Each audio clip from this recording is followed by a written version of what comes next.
So what is up, guys? Nick here, helping you to master your technology. iPhone 13 Pro Max versus iPhone 15 Pro Max comparison. Now, in this episode, my aim is to help you decide if the 13 Pro Max is something you should consider upgrading to the 15 Pro Max.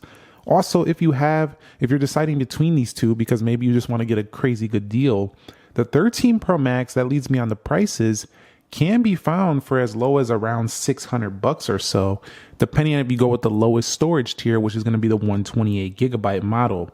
Now, if you're looking at, certain areas, you're going to find it higher. Like if you go for a 1 terabyte or a 512 gig, and depending if you buy it on eBay or Swappo or, Amazon, prices will vary. But take a look at these price points, $649. Now, this is such a good deal, I feel like, because you're getting promotion, you're getting a huge screen, and you're getting a phone that is probably arguably better than the iPhone 15 and maybe even the 15 Plus in certain areas. So the 13 Pro Max is one heck of a deal right now in terms of the price point. So let's start with the body and the build. 1 month later, well, it's going on 2 now with the iPhone 15 Pro Max. I got to tell you, at first I was all crazy about how light it was, but, it's actually only about 20 grams lighter than the 13 Pro Max. So it's not a substantial difference, but definitely the comfort factor goes to the 13 or the 15 Pro Max in this comparison. So if you want a lighter feeling phone, you want something that feels more manageable, more balanced, that's the 15 Pro Max. However, I do think the 13 Pro Max has the better look when it comes to the edges, the body. It just kind of looks more premium in that sense. And I'm going to be honest with you, I didn't think I would say this, but I kind of like the notch more on the 13 Pro Max. For some reason, it just doesn't bother me as much as the dynamic island. It might be because the dynamic island is just kind of like sticking out there in your face. I'm just not a fan of this look. I like how it works. Don't get me wrong. I'm not bashing it. I just don't like how it looks by comparison to this notch. Now, I don't like the notch too much either. Don't get it twisted. I don't like either of these solutions the best, but this one kind of just fades out a little bit more. However, what I do really love about 15 Pro Max, and I think it's much better than 13 Pro Max, is the thinner bezels. It makes the phone feel like you're holding more screen in your hand, and those thinner bezels are definitely quite nice. You could definitely see the bezels a lot more here on the 13 Pro Max, and granted, there's no chin or nothing like that. It's pretty uniform. At the same time, this overall design, compared to the iPhone 15 Pro Max, they found a way to make it look a little bit older. However, it's not that serious. It's really quite close. Now, you also know that the cameras are bigger on the iPhone 15 Pro Max. So your stovetop is a little bit bigger on the 15 Pro Max over the 13 Pro Max. And the 13 Pro Max has like these titanium rings around it to kind of like match up with the edges of the phone here, whereas these are similar in that they have like a stainless steel kind of look around the edge, matching up here with the edge of the 13 Pro Max. Fingerprints are more noticeable as well on this body right here, and over here they're not as noticeable, so that's a nice touch. And also on the iPhone 15 Pro Max, the action button is customizable, whereas over here you're still using the silent switch, which to me is more simplistic, and I kind of miss that, honestly. But I don't miss these fingerprints, I will say that. At the bottom, you are rocking out with the Lightning port here, and I will say the USB-C has been a big update. So if you're buying a 13 Pro Max now, you're going to be on Lightning for a while. And if you go to like a new MacBook or a new iPad or anything like that, you're definitely going to be a little bit behind on that cable for the iPhone 13 Pro Max. But you can see width-wise, they're about the same, shape pretty much the same, and the overall feel in the hand just heavier and more solid feeling on the iPhone 13 Pro Max, with the 15 Pro Max feeling more sleek and lightweight. So that's my overall take on the whole design, the build, the body.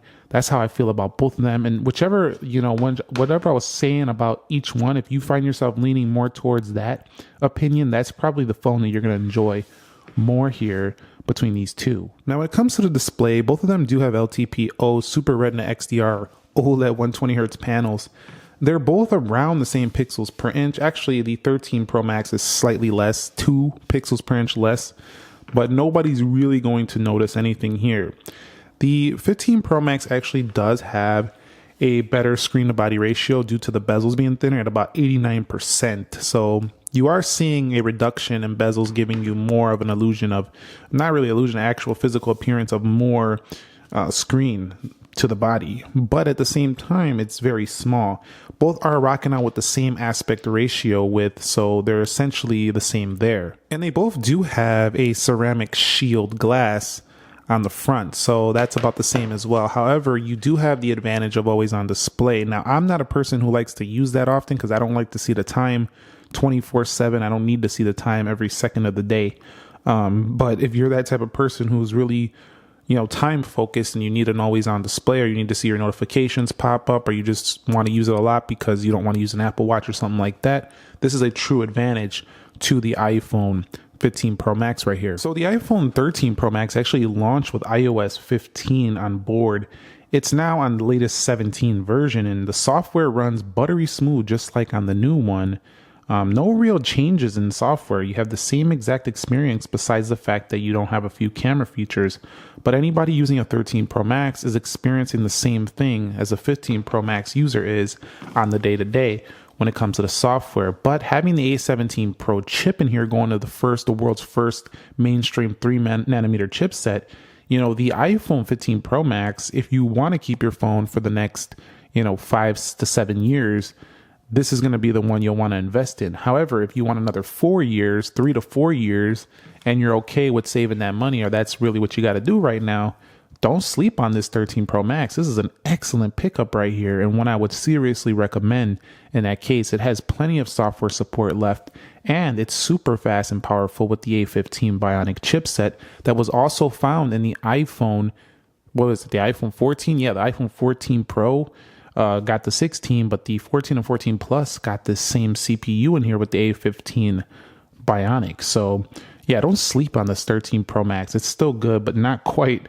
the level of the iPhone 15 Pro Max. Software here, the only thing again different is, like I say pretty much on every comparison, is that we're going to have a few camera feature changes, specifically in the ability to go 24, 28, 35 millimeter 5x zoom, and a couple other video features and Pro Raw Res, stuff like that in the camera settings. Other than that, the 15 Pro Max remains the same in the software experience. Both have app library, both have the same app support and widget support, plus the same access to the App Store and the ecosystem. So not a big difference there. So I'm not going to really push too much on performance because I did a speed test between these two. Check out my speed test. I'll leave it linked down below. We'll open a couple applications here, but in the speed test, the 13 Pro Max performed essentially the same in the real world. So if you are looking to pick up the 15 Pro Max, if you want a couple seconds quicker on a couple of applications, a few milliseconds here, a few milliseconds there, you'll definitely want to go ahead and pick up the iPhone 15 Pro Max.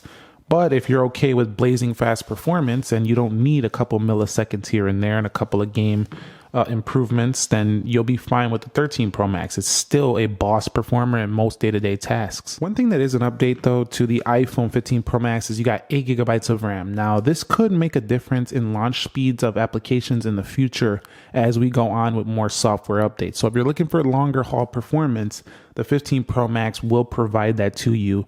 And with the 6-core graphics GPU in the iPhone 15 Pro Max, the level of games that are going to be coming out with their higher quality graphics in the future, although you might just be playing GTA 6 when that gets announced. Anyway, if you're playing games on your phone, the 15 Pro Max will definitely be the way to go here between these two. Again, but you got to be that person that is in that use case scenario. Are you in that use case scenario? Let me know down below in the comments. Okay, so from the area of camera here, we have a triple camera setup here. What I loved about the iPhone 13 Pro Max is it was just a triple 12 megapixel. Everything was smooth, matched up super well, and it was pretty easy to use when we had a RAW mode. You did have up to 15 times zoom. You go digital after 10, or after 3 actually, so after 77 millimeters. But what I really liked about this phone is that every shot was just like super good. There was no blurring in the background. It was a very consistent, easy to use camera setup. One of the best iPhone cameras, and the front-facing camera is essentially the same as the camera today in the business. And a lot of people I've been seeing in the comments say, these cameras, I'm not a professional photographer. I use my camera sometimes. A lot of people are telling me this in the comments, that it's just not that serious to have like top level, the best cameras in the world, because they're not photographers. That's not their primary job. And with that being said, you could save yourself some money. But if you like to zoom, the 15 Pro Max is definitely the winner for sure. Also, the RAW modes look a little bit better. The video looks slightly better. Everything is just a little bit better with the, the way the processing of the software helps the camera look even better. So what I mean by this is that when you take a photo, the post-processing, the images look a little bit sharper. They look a little bit better with the color accuracy on the 15 Pro Max. But I don't feel like this camera jump here is a groundbreaking one from the iPhone 13 Pro Max to the 15 Pro Max. It's still a big one if you want to do that zoom. It's a huge jump if you want to go zoom another 10 times.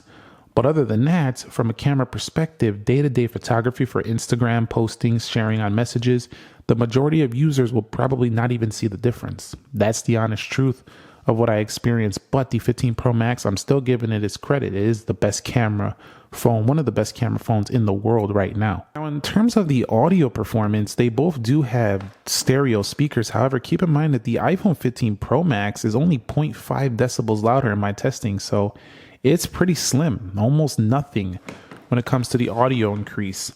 What is an increase, though, is this has Bluetooth 5.3. This does have essentially the same speed of charging, though, but a larger 41 milliamp hour battery. So that's over the 4352.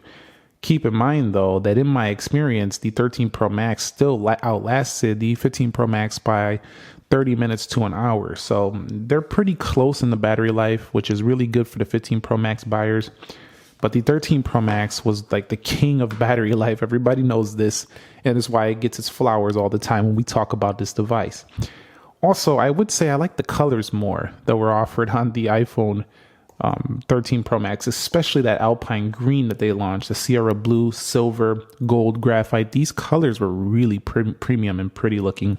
I feel like the colors on the iPhone 15 Pro Max are kind of dull, if I'm being totally honest with you, but I still love the natural titanium because this one right here is especially like the natural color. You don't have like anything, probably nothing going to chip too easily because this is the natural titanium. So that's why I went with this model right here.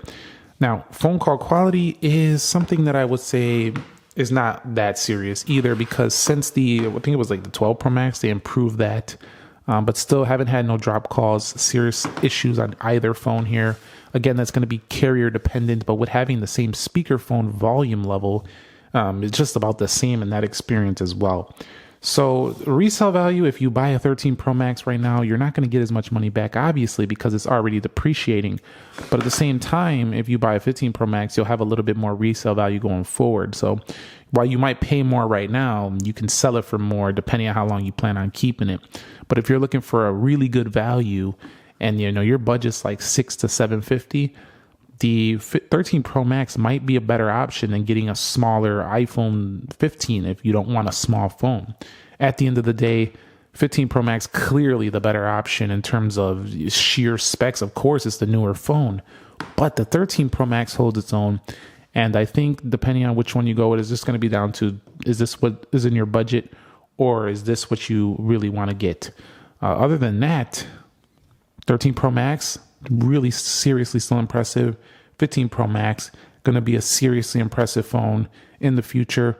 Right now is bleeding edge. Let me know your thoughts on these two down below in the comment section of this video, and I'll catch you all on the next one. Nick here. Be sure to be well, and peace.